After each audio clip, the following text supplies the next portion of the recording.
bringing the people behind our food to life.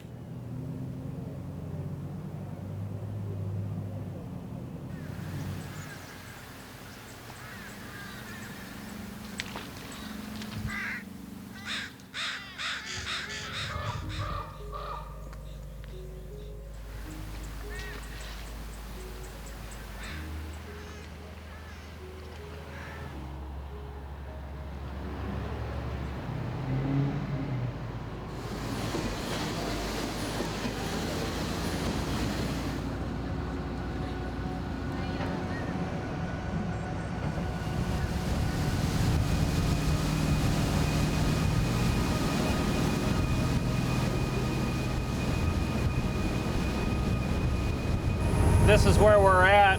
This is the harbor where we just left. And I'll zoom out. And we're going to be running out, let's see, all the way out here. We'll be putting the net in the water somewhere out there on the west end of the Copper River Delta. The sockeye salmon run's pretty much over for 2013. And we're hoping we can catch a couple fish today when we show you how to do this. My dad got me fishing my own boat at the age of 11 so that I could have fished in some of those qualifying years in which to be able to get a permit.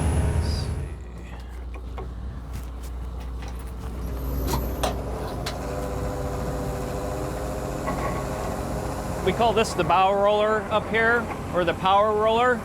And what makes it a power roller is the fact that this rubber roller is hydraulically powered. Of course, this is the net reel, and we use these reels to pull the gear in.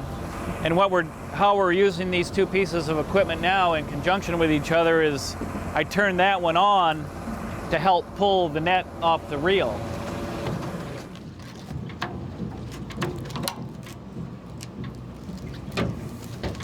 Typically what we'll do after we get the net in the water like this, we'll wait an hour.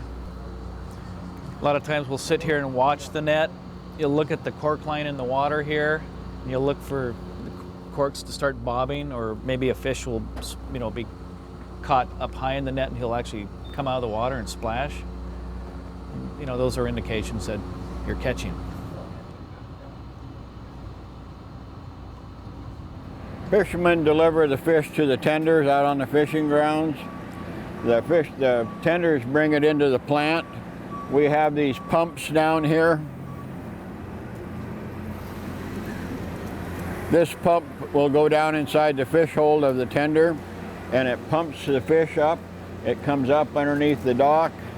If we're buying gillnet fish off the Copper River, it works kind of the same way. But we get a lot of dock deliveries, and when that happens, we use the cranes to offload the smaller boats.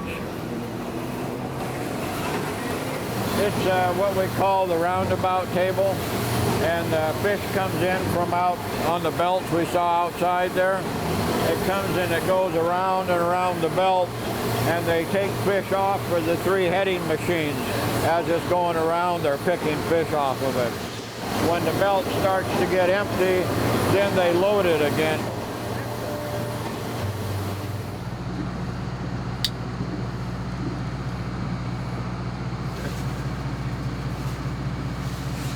In our fishery, I call it a river mouth net fishery. The salmon that are destined to the Copper River, we're actually catching them right at the mouth or the entry point of the river system of origin for these fish.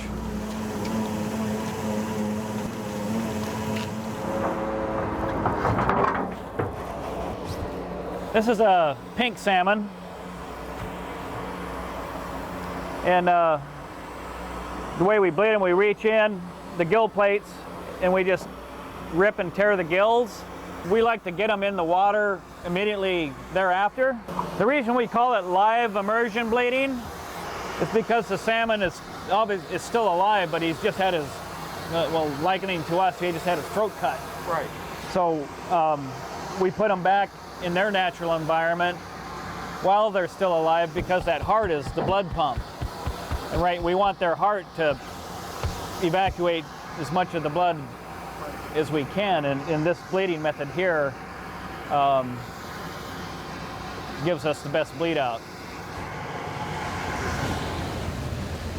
We started the business in 1996, and at that time the prices of salmon were real down, and the quality of the salmon that was going to market wasn't real good. Fish farming started to come online pretty big then, and so the competition was high. So we as fishermen, Scott Blake and myself, we started the company, and a man named Schaefer.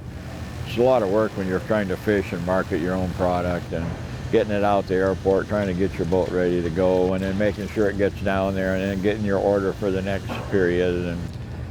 And then a gentleman named Pip Fillingham, he was taking some of his fish and having it made into a smoked product. And so we decided to lease a small section of this facility right here, which is the smokehouse, which you guys have seen. That was our first area. But that's kind of how it got started. You know, was trying to improve the quality and trying to get a few more dollars in our pocket. And pretty soon, none of us were fishing. Well, I still fish, so I still maintain the fish. I'll go out in the middle of May when the season opens and fish up till about the middle of June. And then we get so busy, I ended up having to come in here. Fish coming up. Sockeye!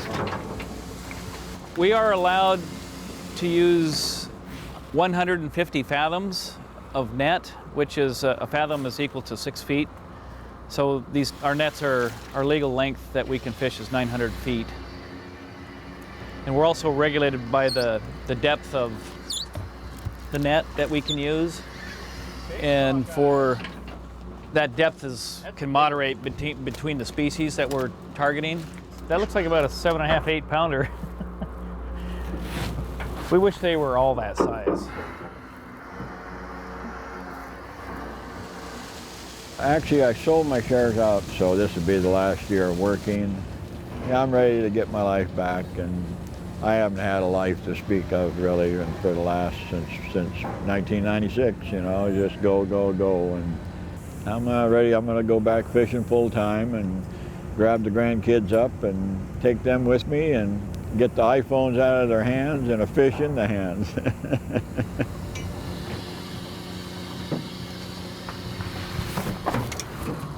Now it's over.